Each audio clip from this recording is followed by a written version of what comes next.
hoy yo vengo a decir que esta Fuerza Armada Nacional Bolivariana va a ser, cada día que pase, más leal al pueblo, más leal a la revolución, más leal a la patria.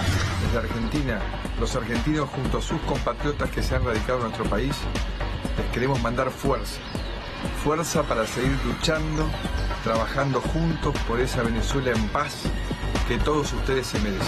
Un golpe de Estado grotesco, fogoneado por los Estados Unidos, pero tal vez de lo más grotesco que hemos visto en la historia de la humanidad. Mientras elige y toma posesión el nuevo presidente o presidenta, se encargará de la presidencia de la República el presidente o presidenta de la Asamblea Nacional, es decir, el ingeniero Juan Guaidó. La Constitución establece expresamente que es él el que tiene que tomar la presidencia. Cuando alguien llama a Miraflores, no atiende el diputado Guaidó. Cuando alguien llama a Miraflores, te atiende el presidente Nicolás Maduro. No hay otro presidente en Venezuela. No hay ninguna crisis humanitaria, social, económica o política que se pueda resolver con un golpe de Estado. Si no hay que meterse a los demás pueblos, que Argentina pidió ayuda cuando la dictadura militar. ¿Debimos haber dejado que los militares nos mataran a todos o debimos ayudarlos? Pedirle y el mismo ayuda Marco a los Rubio Estados se burló Unidos. de eso. Mírese en el espejo de Libia, mírese en el espejo de Siria y guárdese muy bien, señor, de dejar poner los pies de los Estados Unidos de América en nuestros países. Nos estamos mirando en nuestro propio espejo y vamos a sacar al dictador y genocida. ¿De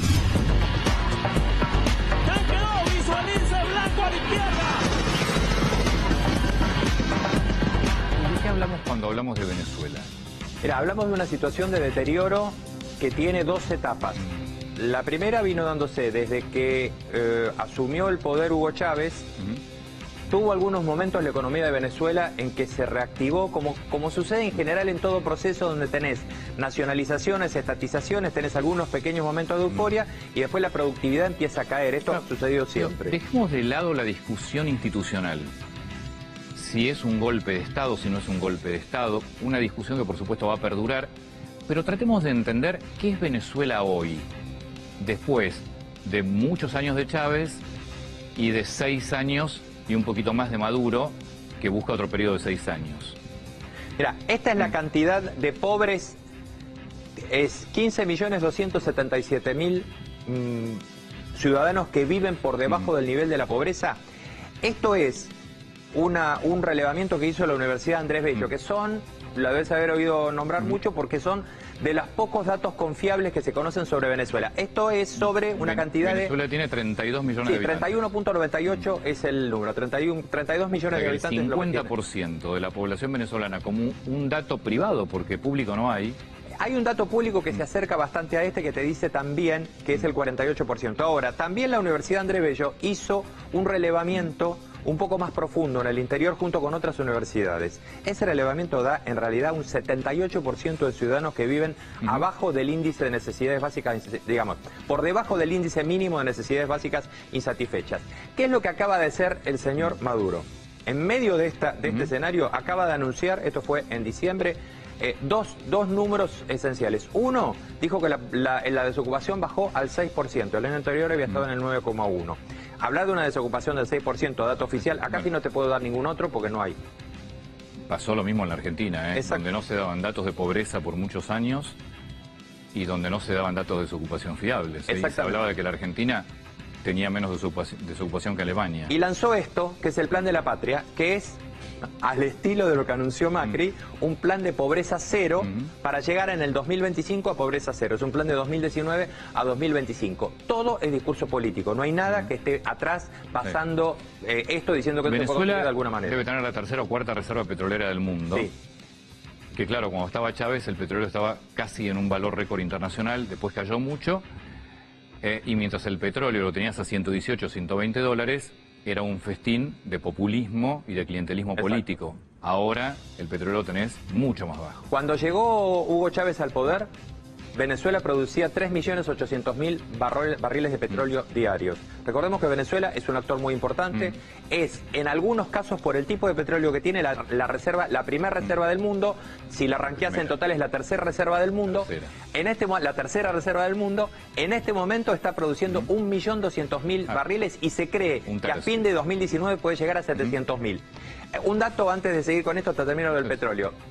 500.000 de esos barriles van todos los días a Citgo, que es la petrolera que tiene PDVSA en Estados Unidos, y eso le genera el salvavidas que tiene el gobierno de Maduro todavía, que son 30 millones de dólares diarios que vienen de las estaciones de servicio de Citgo en Estados Unidos a Venezuela. Este número yo no lo entiendo. Inflación. ¿Cómo es la inflación? Imposible. A ver, no hay manera de medir inflación. Pero esto lo vimos en Argentina, esto lo tuvimos, en la hiper. Sí, claro, Venezuela vive en una hiper.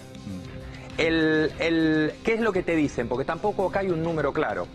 Cada 18 días se duplica el valor de cualquier insumo. Es decir, vos tenés una inflación de 100% cada 18 días se calcula. Llevar esto a un número medido anualmente es imposible. Por eso se habla que puede haber una proyección a 2019 de una inflación de 10 millones %. Es un delirio que, insisto, lo vivimos en Argentina en algún momento durante la hiper. Llega un momento que la velocidad de circulación es tan alta que la gente se desprende de la moneda local a una velocidad muy grande y es imposible medir su valor. Este es el dato central. Este es el dato más grande. Desde el 2015, 2.300.000 personas dejaron Venezuela.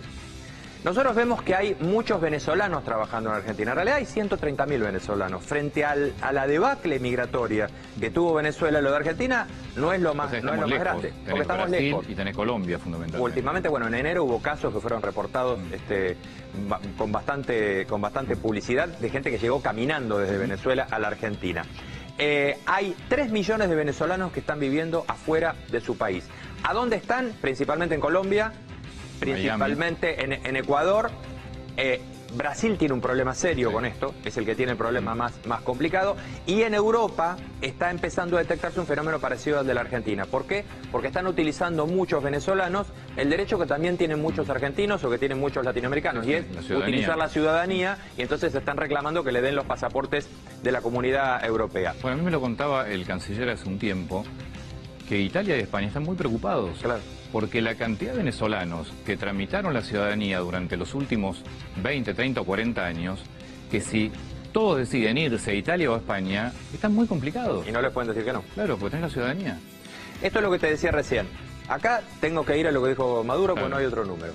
La desocupación, Venezuela dice que en el 2018 llegó al 6%, esto es lo que dice, el presidente. Los datos, insisto, hace 4 años que nadie te puede decir que está midiendo con seriedad. ¿Qué tomamos nosotros? Tomamos los datos de la OEA, los datos de Reuters, que es una agencia informativa seria a nivel económico mundial, y la Universidad Andrés Bello, que es de lo poco de los informes que ellos dan, de lo poco que puede ser confiable.